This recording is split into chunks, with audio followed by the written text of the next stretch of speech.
Ruin at Rio Piedras by L. Ron Hubbard. A storm cloud of angry dust boiled up the road to the main ranch of the INT, and just before it could be seen two lathered horses, manes flying, heads pumping, and hooves thundering through the white dust. Dawson, the general manager, came erect in his wicker chair on the veranda and stared with wonder, his tobacco-stained mouth agape and his boots planted upon the planking. A puncher down by the corral yipped, "It's old man Tanner!" But Dawson didn't need that information. Only one madman drove like that on such a day. Only one man could afford to wear out horses in so spendthrift a fashion. The buggy careened into the yard, and old man Tanner jumped to his feet and leaped down, making the buggy sway as though it had been buffeted by a hurricane. A young lady, a lovely young lady, Nancy Tanner, who was most dear to the old man's heart, was glad of Dawson's aid in getting her to earth. She was dazed with so much dust and sunlight, but old man Tanner wasn't thinking about his daughter's death. He had driven like a thunderstorm, and he arrived like a blast of lightning. There was nothing small about Tanner. He was a colossus in everything, including the INT, which was so big that men said its removal out of Texas wouldn't leave much more to the state than a dotted borderline. Tanner himself stood 6'3" and weighed 240 pounds. He had the face of a St. Bernard and the eye of a Lobo. His voice, at a whisper, the punchers swore, could be heard for 30 miles on a wet day. Place looks like a goddamn cemetery. So this is the way you run things when I'm not around? I just came in. Don't lie to me. You haven't been off this porch all day. Well, where are the 2,000 beeves I wired you to round up the day before yesterday? And he angrily ranged his piercing eyes over the plains about the ranch. There aren't any here at the main ranch. I had to send out to Rio Piedras, but they'll be here tomorrow. Tomorrow? By God, they'd better be. Do you know that I have cars on the siding at noon? And I can't hold those cars more than 24 hours. Can I depend on anybody? Who is in charge at Rio Piedras? Jim Lowrie. You sent him out there yourself, remember? You exiled. Jim Lowrie? Tumbleweed Lowrie? Why, you blithering fool, do you think for 10 seconds that young squirt could get 2 cows together, much less 2,000? And here I am depending on Lowrie. Dawson, this ought to cost you your job. Do you know what I'm up against?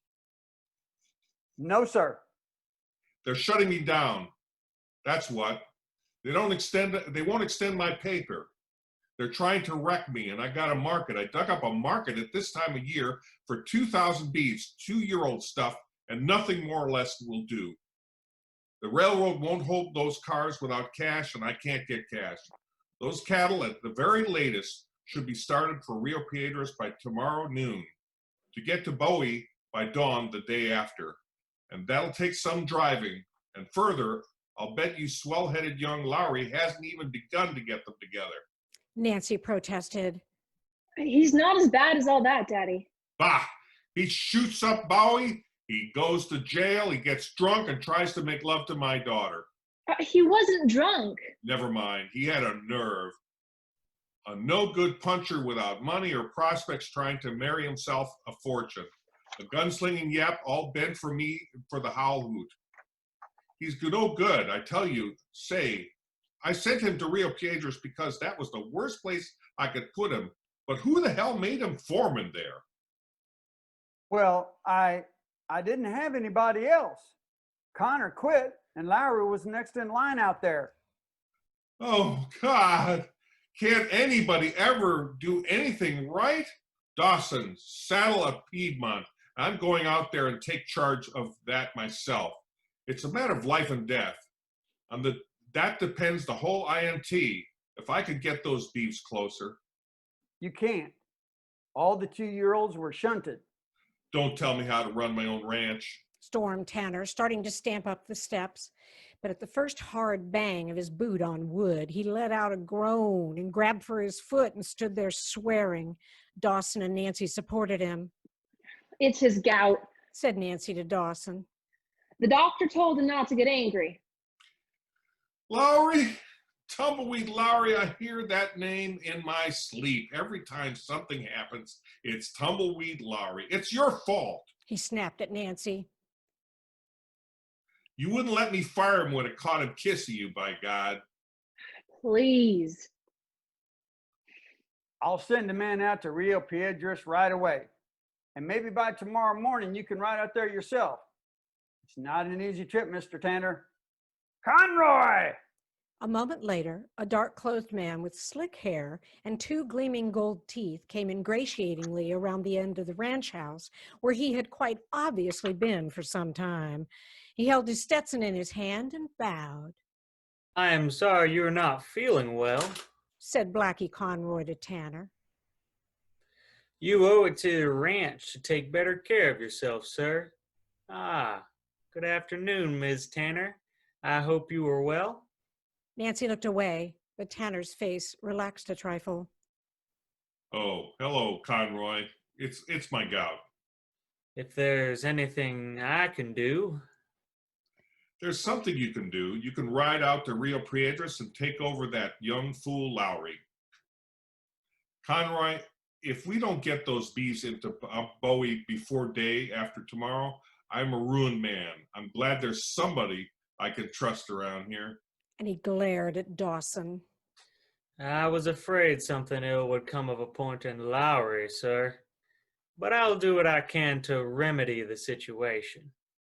Very businesslike, Conroy replaced his hat, adjusted the chin thong, and then strode with jingling spurs around the end of the ranch house where he had tied his horse, well knowing the sequence of events beforehand.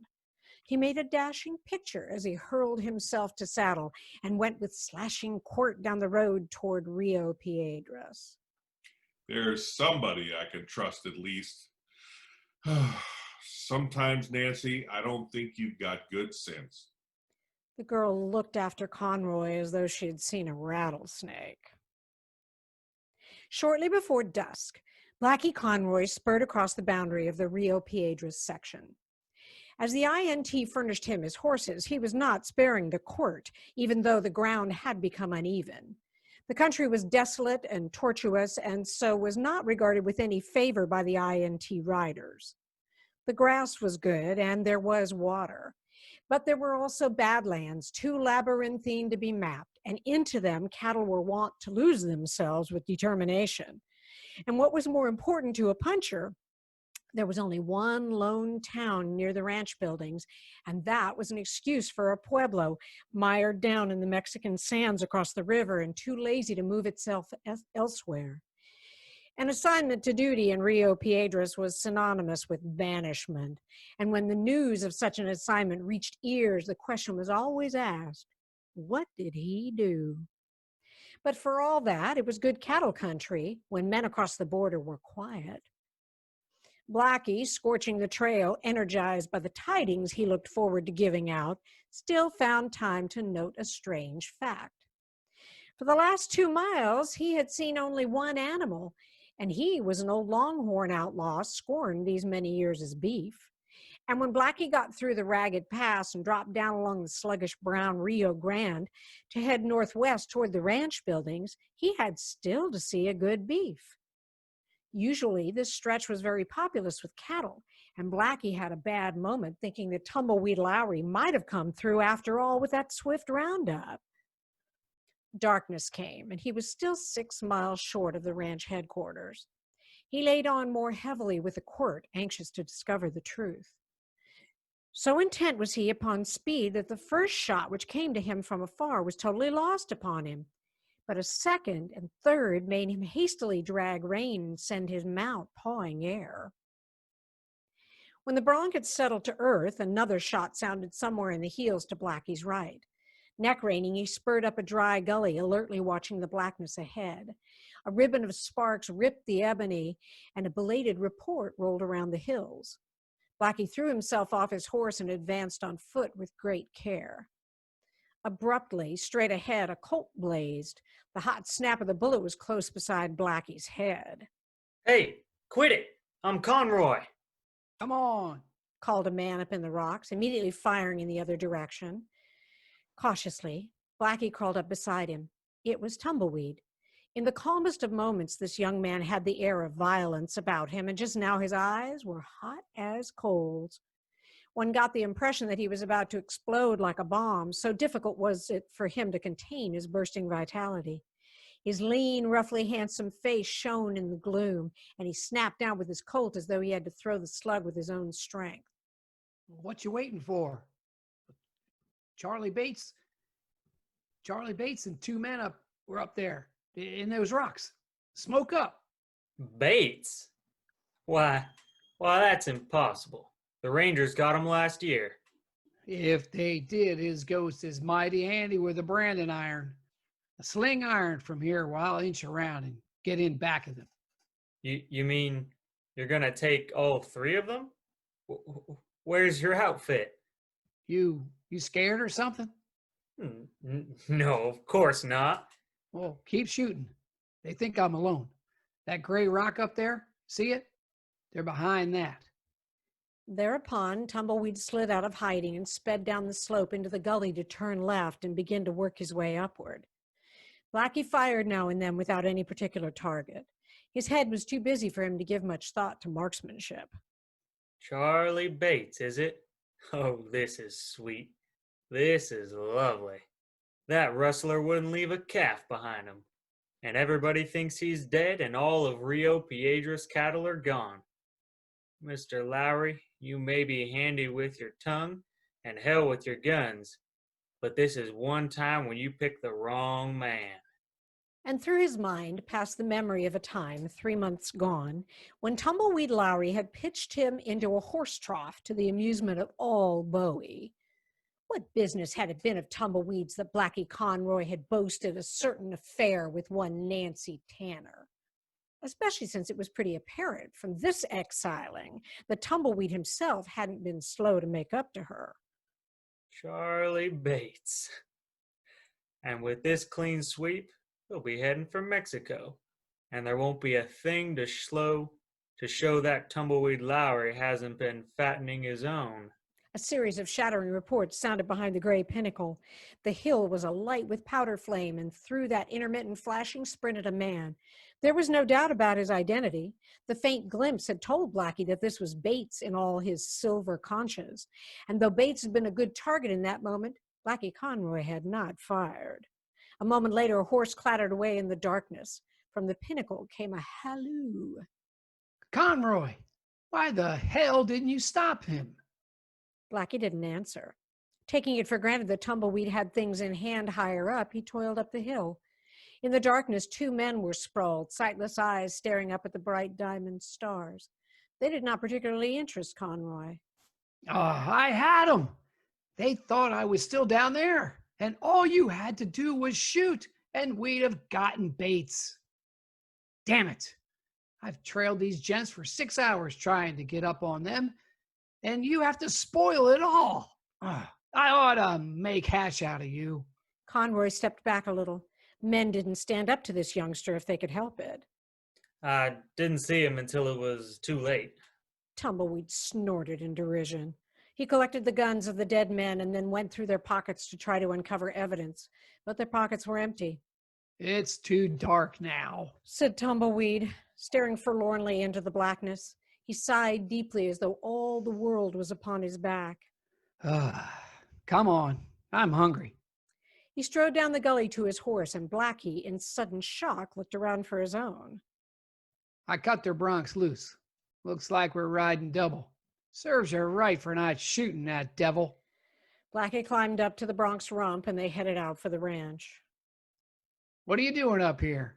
This place is bad enough already. Cattle missing, nothing to drink but river water. Not even a can of peaches for 40 miles. A crew that growls all day about their hard luck, and now you. Conroy was about to state his business, and then something prompted him to withhold it. I'm taking over. I don't know what the hell you'll take over. No cattle, no men, damn few supplies. There's a jug of molasses in camp. Maybe you can take that over. No men? Of course not. Snapped Tumbleweed so violently that Conroy didn't want to speak again. The presence of Charlie Bates and Rio Piedras would, of course, quell stronger men than the INT men who had been sent here. They had not been particularly desirable, any of them, and it was more than likely that some of them had teamed up with Bates. At long last, they reached the dark ranch. The adobe buildings had a weary, crumbling air about them, and a shutter groaned and banged in the night wind. Tumbleweed stabled his buckskin and then led the way to the main building. Inside, he lighted a lamp which showed up the racked guns on the wall and the total absence of other adornment. The chairs were crates with the nails driven in, and the table was a dry goods box. Tumbleweed immediately fell to work cleaning his guns, and Conroy, by common consent, threw some pancakes together. Dinner was ready, and the guns were clean at the same time, and they sat down across from each other with the lamp between them. They were silent because they had never had anything in common, and Conroy was too occupied with his own problem and Tumbleweed too concentrated about the escape of Bates to think of anything else. When they had finished, Tumbleweed looked a long time at Conroy. I suppose they want me back at the main ranch, but I'm not going. I got ideas about Bates. Must be plenty of stock hidden out somewhere in the Badlands. The Mexicans tell me most everything, and they ain't seen nothing cross the Rio Grande. God, He exclaimed, suddenly bringing his fist down on the box. to think I almost had him. How long has this been going on? Hell, about 3 weeks to my knowledge. Didn't Jimmy Fallon tell you anything when I sent him back? Yeah, he didn't show up here again, and I suppose that Fallon hasn't been back. probably Jai Gulch then. That's the trouble with this place. Always all hell breaking loose, and people get to thinking that the bad news ain't important. And there's so much of it. Boy, I'm telling you, the main ranch is going to be a relief after this. Yeah, I suppose so. Said Conroy, still busy with the problem of getting some vaqueros over the line and throwing at least an excuse for a herd together for the Bowe drive. Tumbleweed might be irresponsible, but he had so damned much energy that he couldn't be trusted. If the message about the 2,000 had ever reached him, or if he had forgotten about it, which seemed to be apparent in his bandit hunt, it was all the same to old man Tanner. Conroy had his doubts about Tanner's true sentiments toward Tumbleweed. The cattleman usually roared like a gored longhorn at a man when he liked him the most, but there wouldn't be any doubt about that now. Probably Tumbleweed would go galloping off to pick up Bates's trail in the morning, and that would leave an opportunity to grab some vaqueros from Santa Maria and sling a herd together the best he could. There would still be time, though he wouldn't be able to be choosy. There were always plenty of beeves up in the hills behind Rio Piedras, bandits or no bandits. And then up would come Tanner to find Conroy, the hero of the occasion. It was very pleasant, and Conroy smiled. What are you grinning at? Conroy started. Nothing. Never saw a man so pleased about nothing. Said Tumbleweed, getting to his feet. He stretched and yawned, sinuous as a panther. Guess I'll turn in. Gotta start riding early tomorrow. Conroy smiled again, watching Tumbleweed head for the bunkhouse. He would still have to take precautions to put this over right. Tumbleweed wasn't a man to monkey with if he thought he was being framed. And Tumbleweed was the biggest stumbling block on the road to a certain destination Conroy had in mind. Nancy wouldn't care a lot for a man who had apparently brought her father so near the brink of ruin. Tumbleweed Lowrie slid out of his blankets a full 2 hours before dawn. Dressed, he did not look very ornamental since he did not bother about shaving and dumped his face ears deep into the river in lieu of his usual morning bath. But then Tumbleweed was a man of contradictions. He could speak perfect English if he wished. He could be the worst rowdy in the world, or he could be a model for the Bowe parson, which he wasn't. And in his war bag were clothes of such flash and color that the Mexicans called him Pretty Shadow when he wasn't listening. He was not what one might call a reliable citizen, since he even forgot this morning that Blackie Conroy was in camp. So intent was he on picking up the trail where he had lost it that he bothered about nothing but coffee. And then, cramming his pockets full of biscuit and slinging his canteen over his shoulder, he went out to the corrals and got himself a fresh mount. Through the darkness, he made his way back to the place where he had cornered Charlie Bates. The sun came up to gild the Rio Grande and crimson paint the rocks. Great lumps of sage made purple splotches on the hills. He found the tracks, and not until then did he recall Conroy. But then it made no difference. Conroy was all soft soap and no guts. Hell of a man to take over Rio Piedras, where desertions were many, grouches were abundant, and deaths most frequent. But it served Conroy right. And to the pocket of his chinks went Tumbleweed's long hand to touch a white glove given to him those many months before. For a moment, Tumbleweed felt weary. It didn't seem as though he would ever do anything more than kick around through the hills and chase cattle. What chance did a man ever have to come up in this feudal world unless he was loose enough with a branding iron, which Tumbleweed was not? Once upon a time, he had rolled from the Mississippi to the Pacific in perfect content. A month in one place had been too long. What chemistry had happened in him which made him look with jaundiced eye upon such a purposeless life? He touched the glove again and then buttoned the pocket down.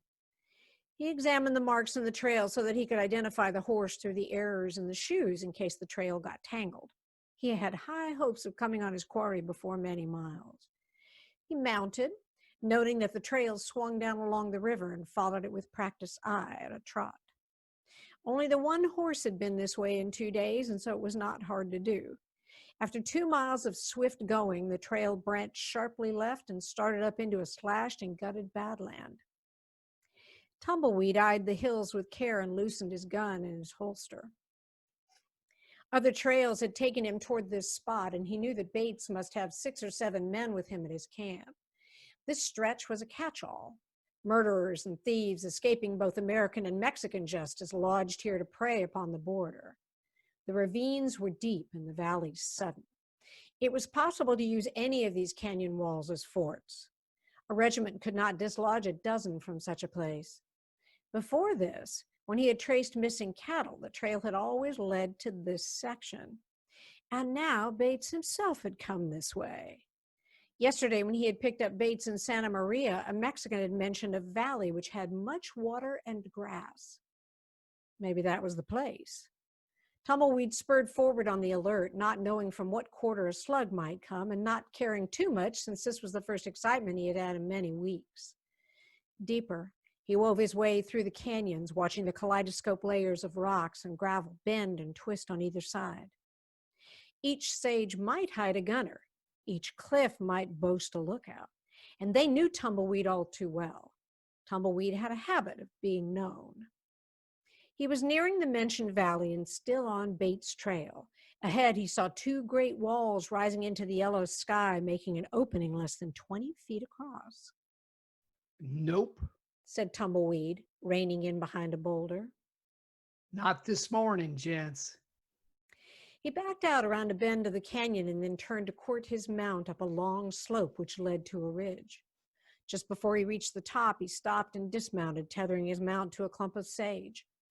Afoot, he went to the rim and scouted the surface. All was quiet there, but he made no skyline target of himself. On hands and knees, he crawled along the course which he had paralleled below. At long last, he came to a position from which he could observe the valley. He gave a small sigh of relief and pleasure. The cup-like depression, carpeted with long grass, was colored reddish-brown by the cattle it contained. So, this is the place. Damned if you haven't pretty near cleaned out Rio Piedras at that. A small cluster of adobe huts, once occupied by Indians, had been appropriated by Bates and his men. Tumbleweed took a small glass from his shirt pocket and focused it. Fallon and Dodd. So that was the answer to a smooth-working rustling crew. Fallon and Dodd had known all the answers, and that was the reason no help had come. Tumbleweed cursed his lack of men. It seemed impossible to do anything against the 8 down there, but he had waited so long for this moment that now he could not restrain himself. He inched back out of sight, and then with rapid steps began a circuit of the valley just below the rim. The going was hard and the day was hot, but Tumbleweed, with something to do which interested him, was a stranger to terror or fatigue. It was only when he was bored that he had no drive. An hour and a half work brought him to a spot above the adobe huts built up the cliff. He lay there looking down. The men were taking it easy in the shade, but Tumbleweed wouldn't be stopped. He edged along the rim rock until he discovered one of the chimneys, left by softer stone weathering out of the harder mass. It was about 4 feet across, open on one side to the valley, and it went straight down for a long, long way. Tumbleweed took a deep breath and started. By bracing his back against one side and his boots against the other, he could hunch his way earthward, slowly but certainly. He was scraped on back and shins when he finally landed, but he did not greatly care. In fact, in his excitement, he felt no pain whatsoever. The back of Adobe Hut was about 30 feet away. The stones were thick on this slope which led down. On his stomach, using stones for cover, Tumbleweed crossed the open space. He came to the back of the hut and peered through the ragged curtain into a bare room. There was nothing here, and he moved on to the next. And there he found why he had not seen Bates. The man was lying at length on a pile of blankets, very peacefully snoring. Cat-footed, Tumbleweed went through the window with never a sound. He quietly drew his Colt and knelt beside Bates. The cold muzzle rested against the outlaw's side. Wake up. Easy. Bates lurched up to his elbows, one hand gripping the butt of a gun. He was wide awake on the instant and did not try to draw. You?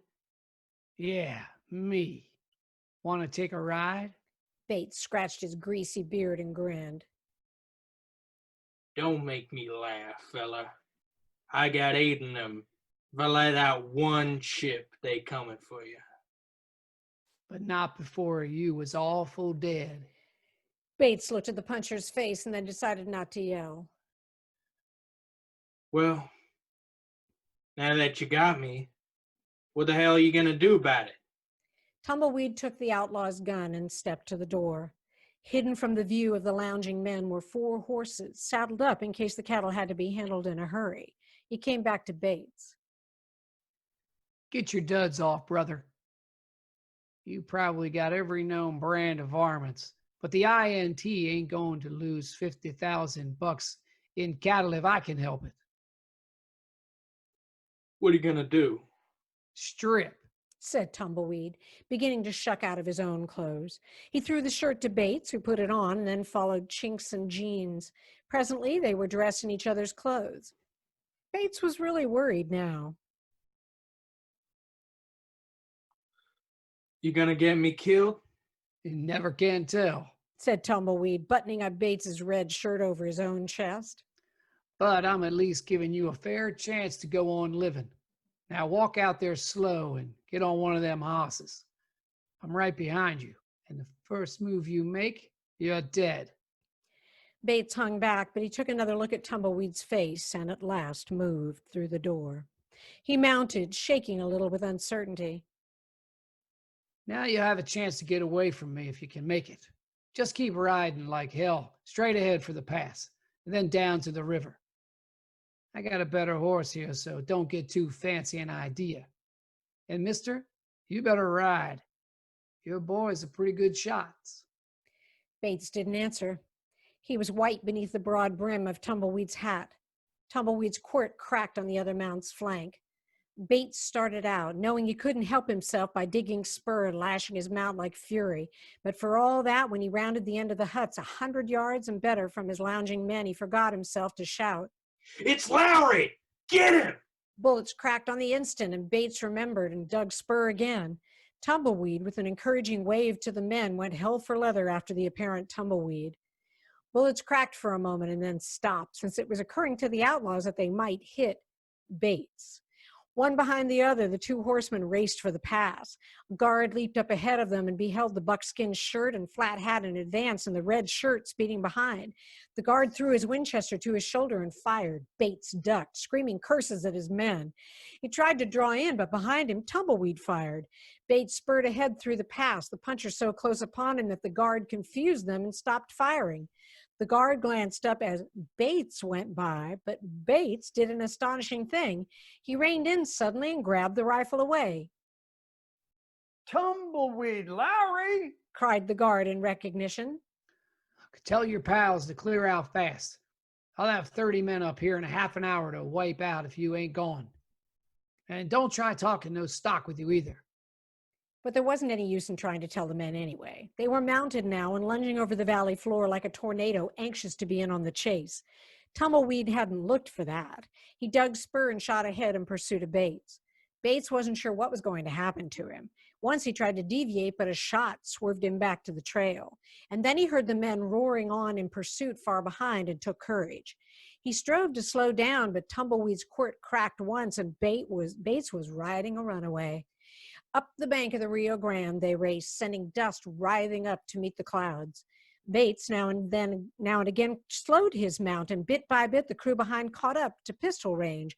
At that pace they could hope to hit nothing, since they were still avoiding the shooting of Bates, but the lead cracking high overhead drove Tumbleweed on to greater speed. Now he didn't know where he was going. The ranch would be deserted. Conroy counted for nothing in a fight. Tumbleweed guessed he'd have to keep on as long as the horses would go and then make a one-man stand of it, which was not very encouraging.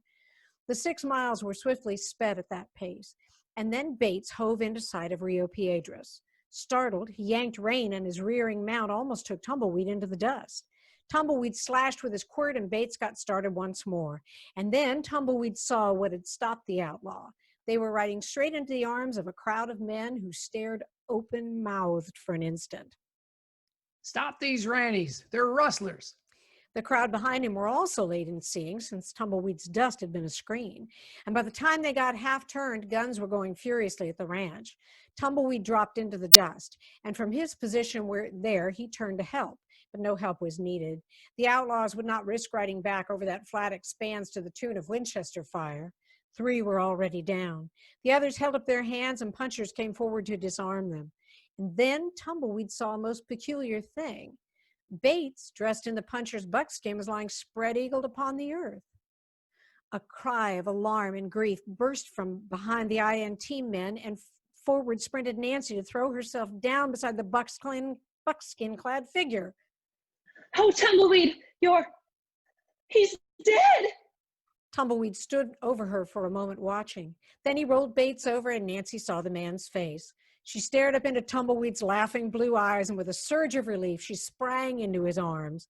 But she was not there long. Old man Tanner came thundering up. Young man, I've got a thing or two to say to you. What the hell is the meaning of this? What's the idea of disobeying my orders and not even sending back word that you couldn't get that beef? My whole outfit is hinging upon 2,000 cattle, and where were you? Where were you? I'll tell you where you were.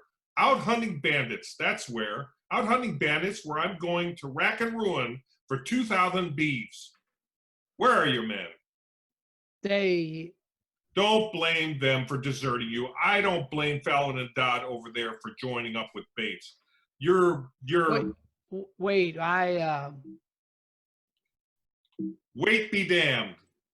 That's all I do. Why can't you have some responsibility like Conroy? He's trying to get cattle together right now, but the range is cleaned. It's too late. Too late. We'd never make it in time now. They won't hold those cars. Please, the range is clean because Bates cleaned it. There are about 3,000 head over in a valley. A lot of good they'll do us now.